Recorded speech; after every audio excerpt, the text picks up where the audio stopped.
means I'll have to leave.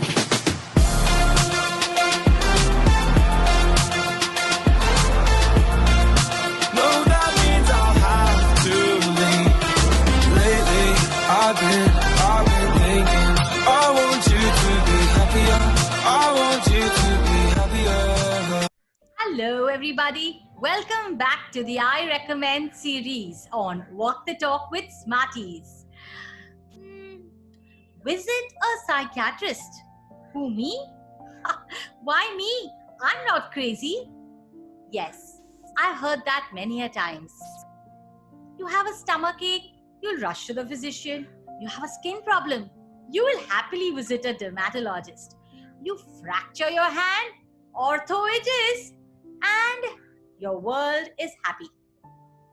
So if you're feeling a little low, a little anxious or mentally not good, then what is the hesitation in visiting a psychiatrist?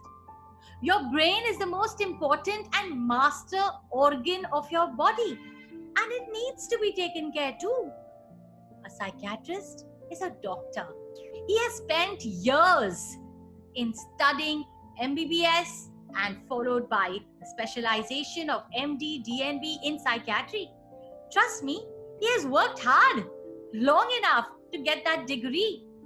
So when people comment on mental health loosely, it hurts. Today, I think everybody is talking about mental health as if it's a fashion. Yes, this is the other side.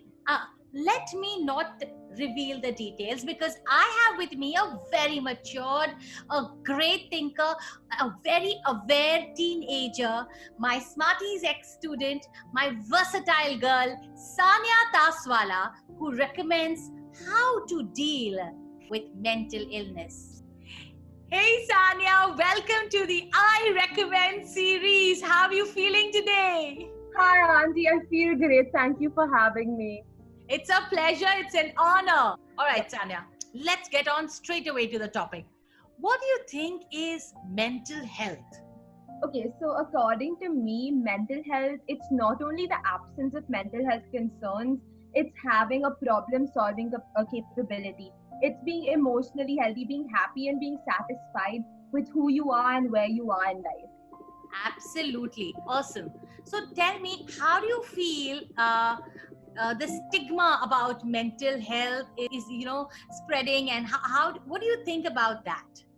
So there has been a stigma around mental health since the very start, and there have been great people who've been advocating to get rid of the stigma.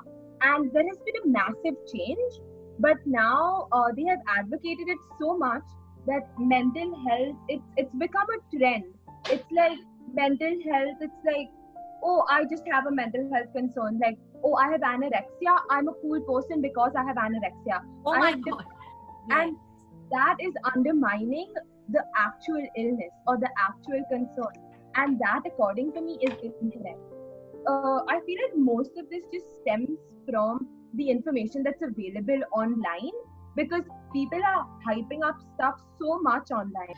And you also mentioned about this info being available on the internet, and there's so much said about it, and most of the time there is it's like kind of misleading, and sometimes it's like fake, and sometimes it's like misused. So what do you have to tell us about that, San? Okay, so I feel like, okay, have you heard the analogy giving a monkey too many bananas? Oh yes, I know. It's something like that. Like for us humans, the information that we get, we are more likely to overanalyze it and completely misinterpret it. Absolutely. And it affects us not only like mentally, but also our physical well-being does get affected.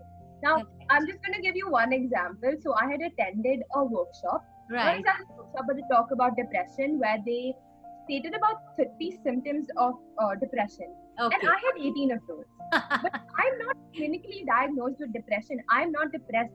It was 2 weeks before my exams and I was just really stressed. Absolutely. That's anxiety, anxiousness, and that's good energy, in fact. Exactly. Yeah. Now, I feel like a way to get rid of this is if people reduce the symptoms that they post online, and they focus more on what like the illness is. How does it feel like?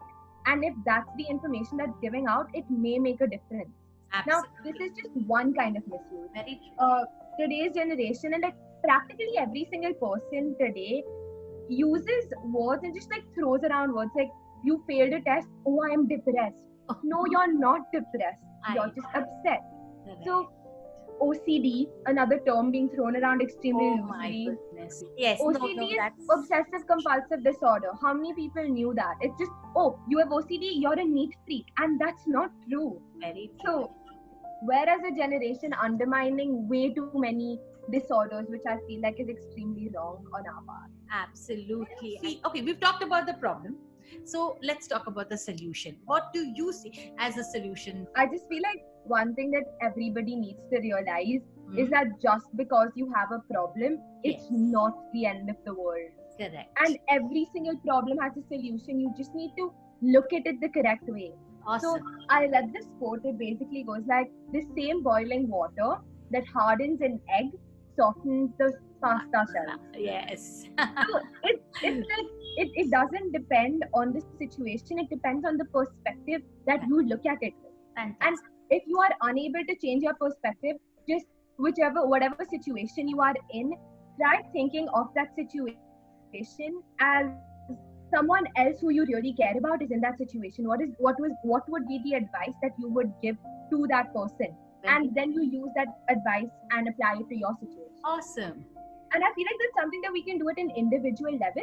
Yes. When it comes to like a community or like a school level, what we can do is introduce social and emotional learning, like introduce a curriculum based on social and emotional learning in the earlier stages of our education. Very So valid. these kind of curriculums, it will give us the ammunition to deal with problems when they are in the early stages, Absolutely. instead of making a mountain out of a molehill. Very Like, why true. deal with something greater when you can deal with it when it's like Actually, life skills is a subject I think that every school must have it as mandatory as they would have their sciences and maths. a recent term that has just come about. It's toxic positivity. Now, obviously, toxic positivity, it's an oxymoron. Like, positivity, how can that be toxic? Toxic, correct. But most social media influencers actually promote this. It's like smile through the pain, like, oh, I have a problem. I'm acknowledging that I have a problem, but I'm not going to do anything about it. I'm just going to be like, oh, life's great. Let's not acknowledge the problem and let's just roll with it. Yes. But that's no way to deal with the problem. You need to deal with the situation head on. And that's the only way you will come out of it stronger. I mean, you need to fall before you stand up again, right? Every phoenix burns down into ashes before it rise again. So yeah. Oh yes, right? See, So- as you mentioned in the beginning, like, you can always reach out for help. You are never alone. Oh, Reaching out, yes. it's counselors, therapists, psychologists. Yes. They are studying so hard Oh, to yes. give you the help that you need. So if you are in a sticky situation, reach out. No one's gonna Okay. judge you for it. So what is your final take? What would you give me like a closure for this very, very crucial and important topic? Okay, so this is a quote that I read a while ago, Yes. and it's somewhat like my motto. It goes like, mirror, mirror on the wall, I'll always get up after I fall, and whether I run, walk, or have to crawl, I'll set my goals and achieve them. And I really That's my SmaartiEZ poetess. It was such a wonderful session. I really hope youngsters, young adults, all of them do take a lead from this conversation. So in conclusion, let Sania Kaswala tell you what she recommends. I recommend a change in the way we look at the stigma around mental health. Beautiful. Thank you so much, Sania. Ciao, ciao. Thank you for having me. Bye. Bye.